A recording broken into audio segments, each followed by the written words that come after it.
Hello, I'm Alan Keays. I'm joined today by Brent Curtis, and we're here to provide you a look at some of the stories we're working on for tomorrow's paper. One of the big stories today in Brandon, they're voting on their town budget. They are the last municipality in Vermont to not have a ratified budget.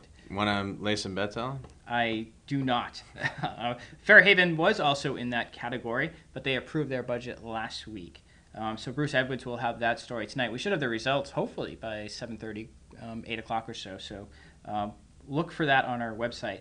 Also in tomorrow's paper, we'll have a story about a solar project in Rutland up on Gleason Road. People might notice the transfer station. That project for GMP has been approved. Gordon Drusilla will have that. And we'll also have a follow from the Aldermen's meeting last night where they approved an ordinance regarding the regulation of taxi cabs here in the city. And I know you have a couple stories going on tomorrow, one dealing with crime statistics here in Rutland. Yeah. Well, there's our city police department has, for the last couple of years now, been working on trying to shore up its crime statistics. And when I say shore up, they've been wanting to focus on getting accurate information and then use those statistics to try to not only address crime but also look at benchmarks of their success. Well, in this latest analysis of some of the crime numbers, at first blush, it's been a pretty good year so far for the city. The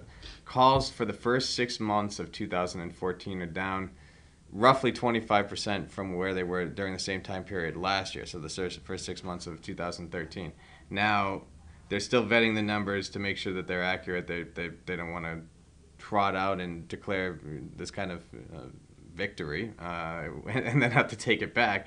But it seems pretty solid from the analysis they've done so far. What do they attribute the decrease to?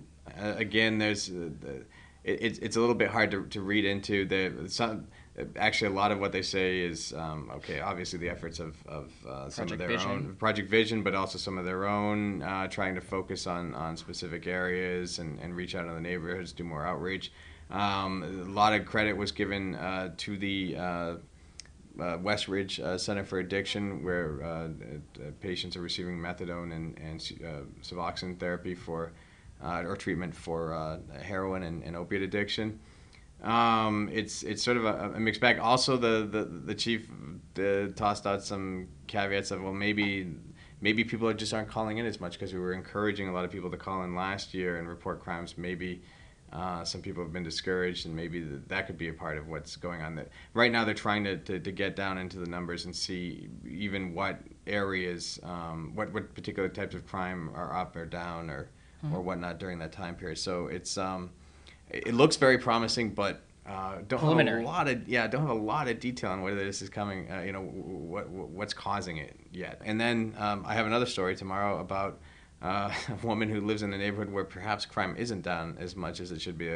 There's on Library Avenue, a woman came out of her house about a week ago and found some graffiti on her sidewalk right outside of her house, basically labeling her and her house as a venue for drug dealing. She retaliated by spray painting some words next to it and was issued, basically Rutland hates drug dealers, and she was issued a criminal citation by city police for unlawful mischief because, well, she was desecrating city property. Vandalism, yeah. Allegedly. Sadly. But it's understandable where that kind of frustration probably comes from. Mm-hmm. And also in tomorrow's paper, we'll have some photos of the blood drive that's going on as we speak over at the Paramount Theater. It's not the big Gift of Life marathon that happens in December. It's the mini summer version of the blood drive. So if you're watching this and it's before 6 o'clock, they are going to be open till 6 at the Paramount Theater. They're hoping to get about 400 pints of blood there. I know they were looking for 400 appointments anyway.